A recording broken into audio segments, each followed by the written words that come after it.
Hello दोस्तों, नमस्कार। कैसे हैं आप सभी। शिव महापुराण के 17वें अध्याय के सेकंड पार्ट में फिर हम वीडियो लेकर आपके सेवा में हाजिर हैं। मित्रों 17वें अध्याय के प्रथम भाग में हमने प्रणव और खडलिंग के महात्म्य के बारे में चर्चा करते हुए प्रणव शब्द की व्याख्या किया था, जिसमें प्रणव शब्द का संपूर्ण जो अर्थ निकल कर आया था वह यह था कि तुम में कुछ प्रपंच नहीं है। प्रणव शब्द का अर्थ हमने पिछले वीडियो में यह बताया था कि प्रणव शब्द का अर्थ होता है कि तुम्हारे अंदर कुछ भी प्रपंच न रह जाए, उसको प्रणव कहते हैं। मित्रों,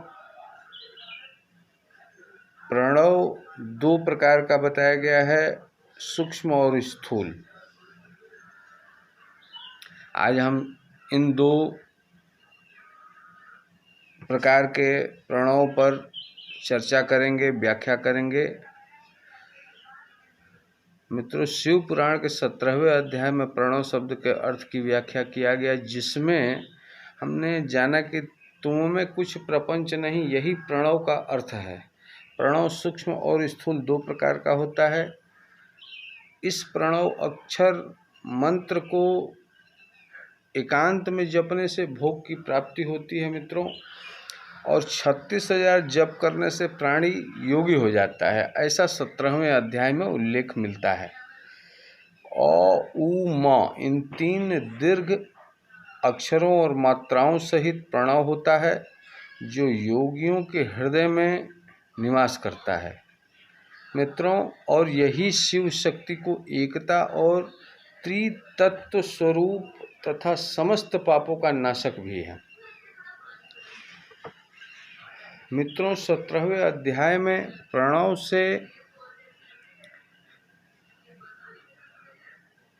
के नित्य जप से करने मात्र से ही ओंकार से प्रबुद्ध हो शुद्ध योग को प्राप्त किया जा सकता है।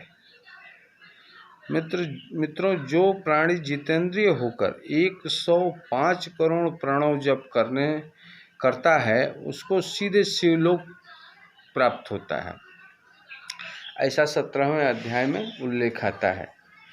इसलिए 17वें अध्याय का महात्म्य बहुत ही व्यापक है।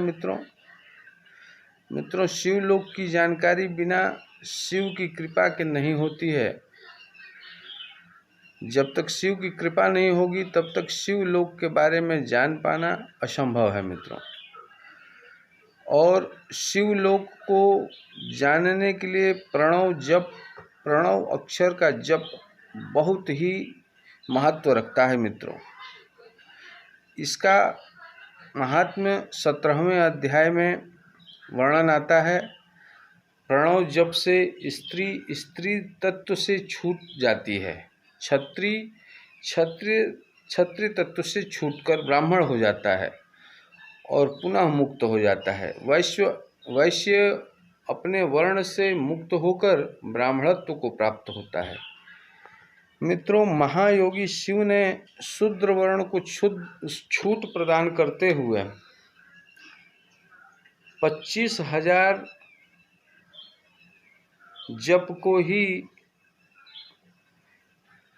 माना है, और 25,000 प्रणव जप करने से शूद्र शिव तत्व को प्राप्त हो सदैव के लिए शिवलोक को प्राप्त होता है और ब्राह्मण के समान ही शुद्ध हो जाता है और पूजनीय हो जाता है। मित्रों, शिव महापुराण के 17वें अध्याय में मित्रों स्पष्ट वर्णन है कि जो प्राणी जितना ही क्रम पूर्वक शिव मंत्रों का जप करता है, उसकी देह में शिव जी की उतनी ही सन्निकटता प्राप्त होती है।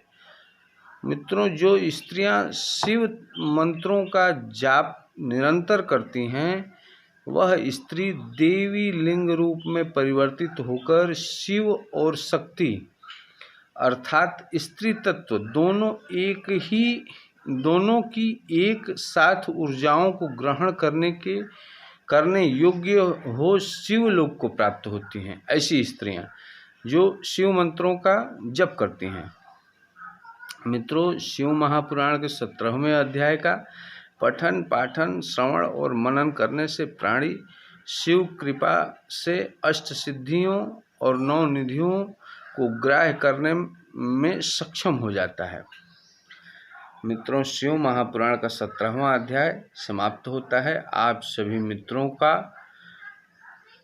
शिव महापुराण से संबंधित यदि कोई प्रश्न है तो कमेंट सेक्शन में लिखकर पूछ सकते हैं। आप सभी के प्रश्नों का उत्तर अवश्य दूंगा। धन्यवाद मित्रों। अगले वीडियो में हम 18वें अध्याय में हम बंध मोक्ष शिवलिंग के महात्म्य के बारे में जानेंगे।